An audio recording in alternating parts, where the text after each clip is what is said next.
One thing you don't know about me is I'm good at burping.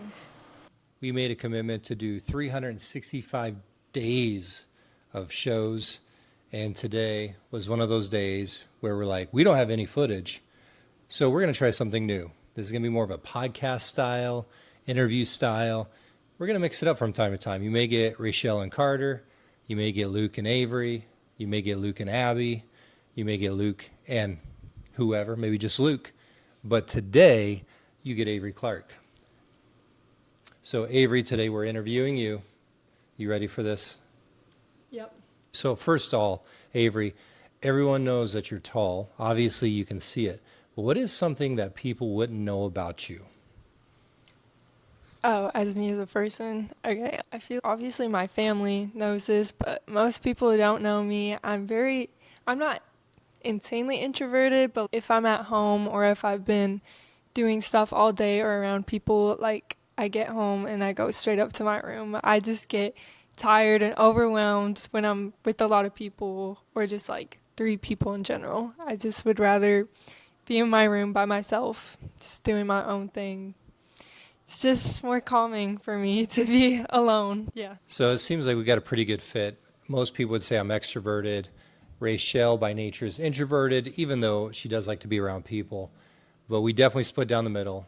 Abby and Luke need to be around people. They need attention all the time. Carter and Avery, on the other hand, they like to be left alone from time to time. All right.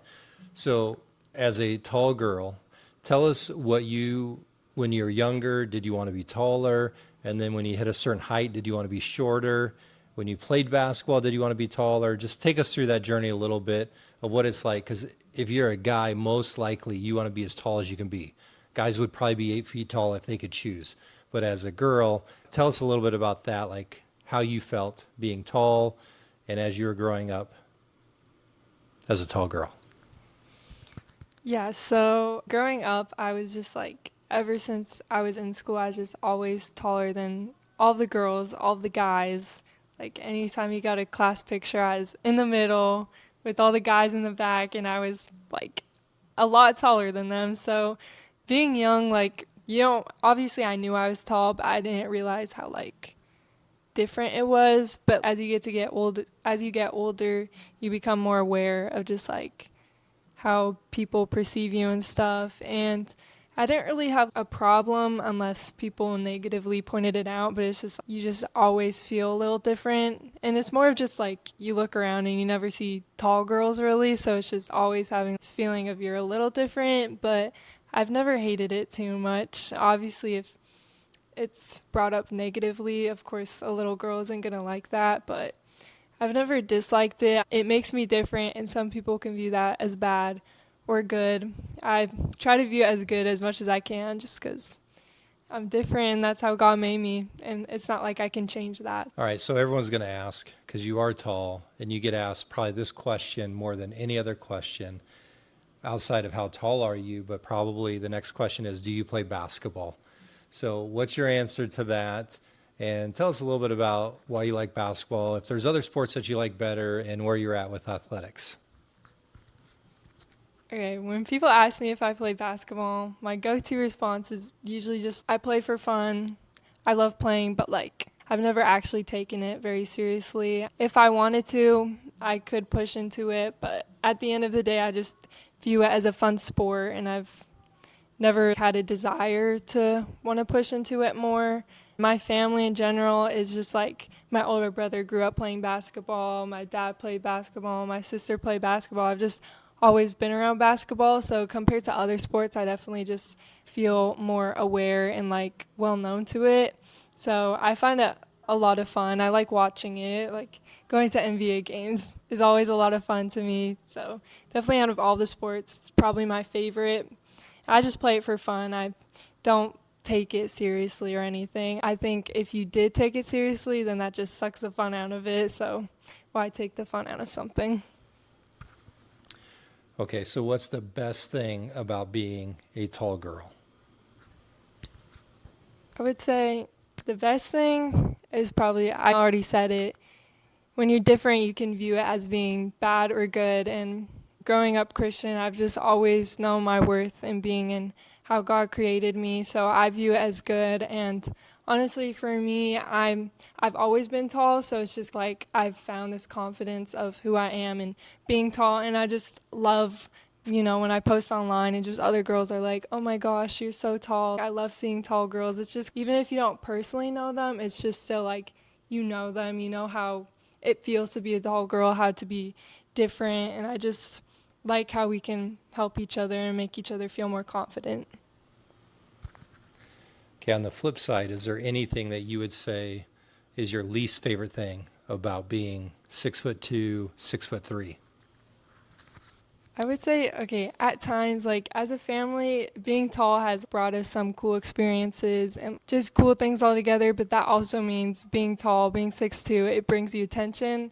And as I said, I'm usually off in my room, not with a lot of people. So obviously, I don't really like attention 24/7. Yeah, it can be fun at times, but if you want to go to the mall and just shop and not have people being like, "You're so tall, how tall are you?" That's probably just the only downside, which yes, it's fun and it can be good at times, but it brings a lot of attention to you, and it's not like you can just leave, even if people don't like recognize you, it's just like people look at you and, "Oh, she's tall." It's just everything's always on you.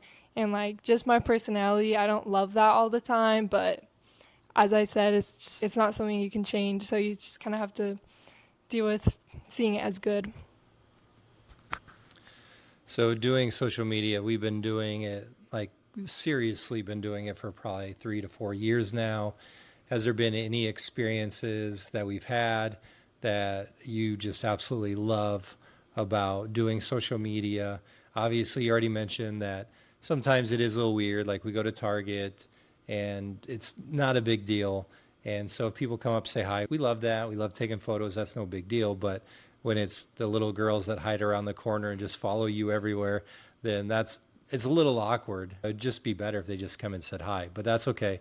We understand 12-year-old girls. That's the way they roll. But having said that's some of the downfall of it. But ultimately, there's been a lot of good things. Is there anything that you would say, okay, doing social media the last couple of years, part of that tall family that you've said, okay, this is a really cool experience? Honestly, I feel like when it comes to the cool experiences, it's usually dad messaging people and finding little ways to get things sorted out. Like me and Abby got to meet Ross Lynch because he made some messages and stuff. Or was the NBA game? Did you message people? I don't know. I just feel like he's always finding ways to get us cool little things to happen. So that'd probably be my favorite part, or just like getting brand deals and seeing how like our height and us being different literally is a way that provides for our family, getting money that way. So you wouldn't think being tall could just bring income in for you, but for us it does, and I think that's pretty cool that we're able to do that. So that is something too, where a lot of people think that if you're on social media and you got millions of followers and we have 4 billion views now, they're like, oh, you just must be loaded, you must be rich. The reality is that's not the case. And I do know that some social media influencers do make a lot of money, but we live a pretty modest life. We're definitely blessed and we get to do a lot of opportunities, get to do a lot of cool things where you're talking about the NBA game, where we are able to ask a company to put us courtside at an Indiana Pacers game to watch them last year, and we did a video for them. So there's things like that. We do get to have cool experiences, but it doesn't necessarily mean that we're just loaded. We don't have we have okay vehicles, but they're not super nice. We only have 2 vehicles. One of them's 20 years old. We live in a very modest house in a very small town in the middle of America, and that's great, and we love this lifestyle. But that is one thing where a lot of people are like, oh, you just must be super, super rich, and that's just not the case at all. And yeah, some of those fun things too, like we got to go to the concert, and you and Abby got to make a video with Ross Lynch, aka Austin Moon, back in Austin and Alley days. Has there been any other people that you would love to do a video with that we haven't done a video with yet? You got to meet Shaquille O'Neal. That was pretty cool. Definitely one of the highlights for me doing social media was being able to dunk at Shaquille O'Neal's house. That was pretty fun. Sitting with Shaq, watching my son play basketball, that was a fun experience as well. But for you, is there anyone that we haven't done a video with yet or done a collab with that you think would be super cool for us to do? as you're thinking about that, maybe one of the most fun ones is we did a video with Megan Trainor, and then which was fine. And then she saw it, she followed us, she left a comment, but then followed up not much later. She had a song that came out about mothers, and we actually got paid to have Rachel, your mom, dance. So yeah, my wife is a professional dancer. She got paid to dance by Megan Trainor. That was pretty cool. So anyway, who would be someone that you would like to work with that we haven't done anything with yet? Like I said before, like my family has always just been around basketball, so I think for me, doing a video with Wemby would, for obvious reasons, would be really entertaining. But he's a really good basketball player, and I think it would be fun. Or like Jared McCain, before he went to the NBA, got drafted to the NBA, he went viral for just like doing TikTok dances, which I feel like a lot of male basketball players don't really do that. So like making a TikTok dance with him, I think that'd be pretty fun to do that. But yeah, I think it'd be fun to do more things with like basketball players. Yeah, we'll have to maybe this year in Indiana when if Wimby comes to town, maybe we'll try to get over there. That would be fun. So Wimby, if you're watching, because I'm sure you have nothing going on right now, watching our YouTube videos.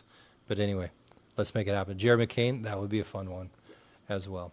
All right, so Avery, as we wrap up our first initial interview podcast, the reason why Avery is the first one is that Abby and Rochelle went for a walk and they're sweaty, and Luke's playing video games with his friends upstairs. So that's why Avery gets to be the first one.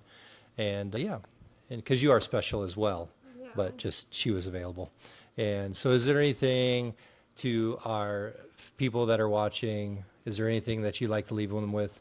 I don't have anything funny on the spot or a quote, but I can say that if you're watching this, if you're short or tall or normal size, that God created you the way you're supposed to be created. He didn't make any mistakes with you.